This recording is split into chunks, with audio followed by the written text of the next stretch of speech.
Get it on the line. Thank you so much for watching News 24. I'm your host, Lance. And we're going to get to the latest on the Iran and Israel ceasefire in just a moment. But we must address a local story, the dangerous heat wave we're experiencing right now here in Ocean View section of Norfolk and elsewhere, all across the Mid-Atlantic. Heat indices could be up to 115 degrees or more today, and that's going to be expected all week long. This working yesterday across the Tidewater. Officials, because of this, are opening up emergency cooling centers for the homeless and for those, for the elderly or whoever doesn't have air conditioning in their home or place of residence. Now, if you have to be outside for work-related activities, use extreme caution. If you start to feel, nauseated, lightheaded, clammy, cold, and sweating, you're probably about to faint. Seek medical attention immediately. You could be about to suffer from heat stroke. Now to the ceasefire deal, Israel and Iran were to have made last night after Iran attacked the U.S. base in Qatar. As of this morning now, it appears that both nations violated the ceasefire agreement by exchanging a barrage of missiles and rockets at each other. President Trump, who was on his way this morning to a G7 summit, well, he was clearly livid and very angry about just what happened with this proposed ceasefire. After the media asked Trump about what he thought about it, he actually cussed. Meanwhile, Iran has given us military, or gave the military 24 hours in the U.S. notice before the missiles were actually fired in the region. Now, most were intercepted yesterday. Nobody was injured.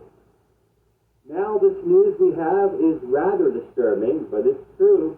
According to a local news channel in Anaheim, California, there was a wedding, supposed to be a wedding at Disneyland there. However, this was not going to be your ordinary wedding, and I'm not joking here. A man was reportedly attempting to marry a 9-year-old girl.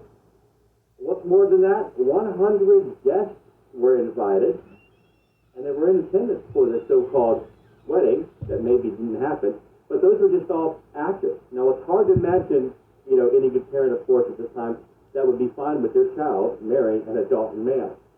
There's no word on if this wedding actually took place or just what's all the truth behind it, if they do. A new rule has been implemented by the Trump administration today that would require all truck drivers in the United States to do that for a living, to be able to speak English as a main language. Now, this is going to cause some issues for many who are here illegally. They came under the Biden administration, but they do trucking for a living.